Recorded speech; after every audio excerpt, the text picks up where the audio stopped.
The escape pod crashed into the cargo bay with a sound that shook the entire station,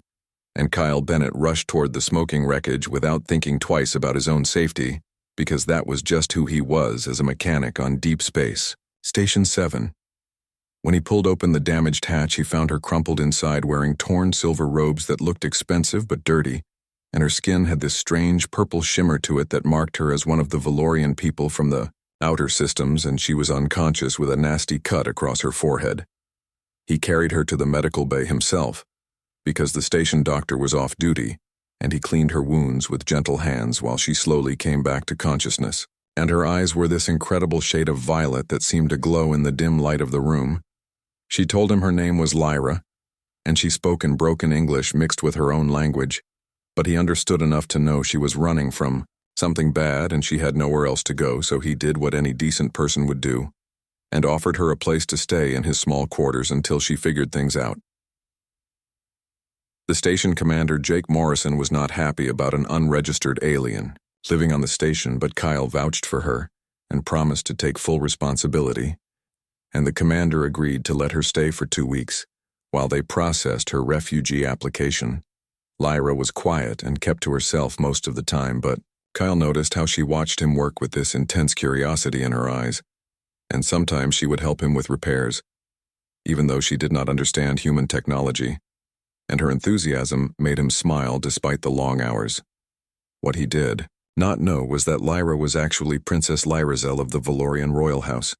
and she had fled an arranged marriage to a cruel warlord who wanted to use her family's power for his own gain, and she had chosen exile over a lifetime of misery. She found herself drawn to Kyle in ways she could not explain, because he treated her with kindness without expecting anything in return, and he made her laugh with his silly jokes about engine parts, and he shared his food even when rations were tight, and nobody had ever treated her like she was just a normal person before. 3 weeks passed, and Lyra started wearing Kyle's old work shirts because they were comfortable, and she learned to make terrible coffee the way he liked it, and they would sit together in the observation deck watching the stars after his shift ended, and talking about everything and nothing. Kyle found himself falling for her without meaning to, because she was smart and funny and beautiful in a way that had nothing to do with her exotic alien features and everything to do with how she smiled when she was happy, and how she hummed while organizing his tools, and how she always waited up for him no matter how late he worked. Then one day, 3 massive Valorian warships appeared outside the station, and the commander called Kyle to his office with panic in his voice, because the ships were demanding the return of Princess Lyrazel and threatening to destroy the station if she was not handed over immediately. Kyle felt his stomach drop when he heard her real title, and he ran back to his quarters, but Lyra was already gone,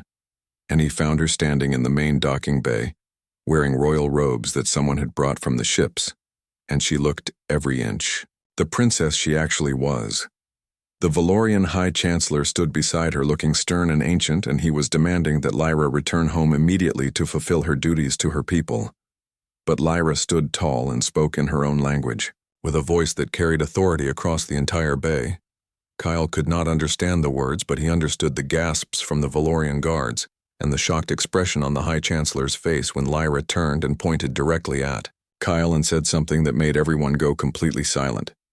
Station Security Chief Linda Hayes stepped forward with a translator device, and her face went pale as she listened, and then she looked at Kyle with wide eyes and said that Princess Lyrazel had just invoked the ancient right of claim, which meant she was publicly declaring Kyle as her chosen mate in front of witnesses from both their worlds.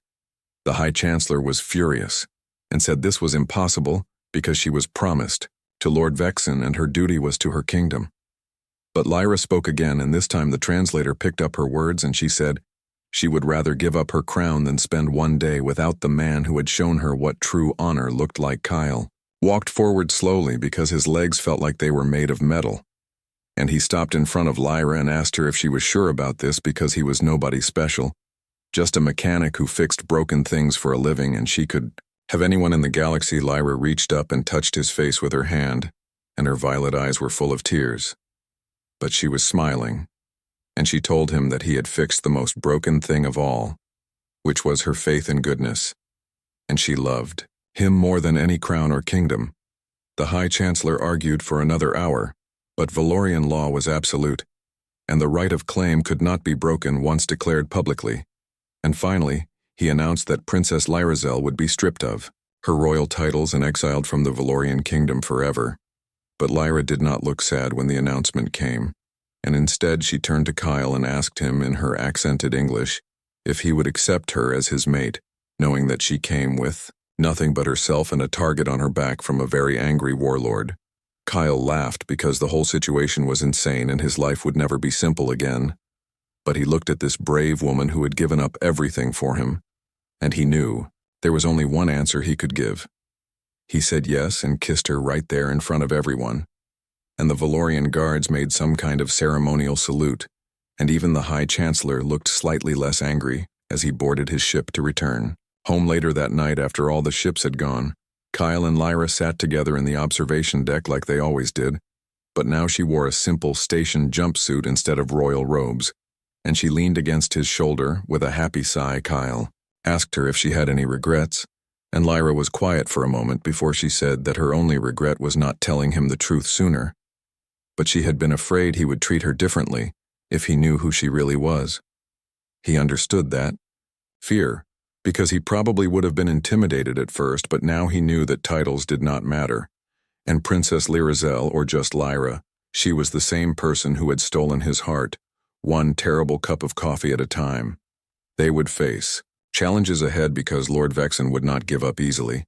and being mated to an exiled princess was definitely not in Kyle's original life plan. But as he held her close and watched the stars drift by, he decided that some things were worth fighting for. And maybe that was what being human was all about according to the galaxy, making choices based on love instead of duty, and standing up for what was right even when it was hard, and finding happiness in unexpected places with unexpected people. Lyra fell asleep against his shoulder, and Kyle smiled because his life had gotten infinitely more complicated, but also infinitely better,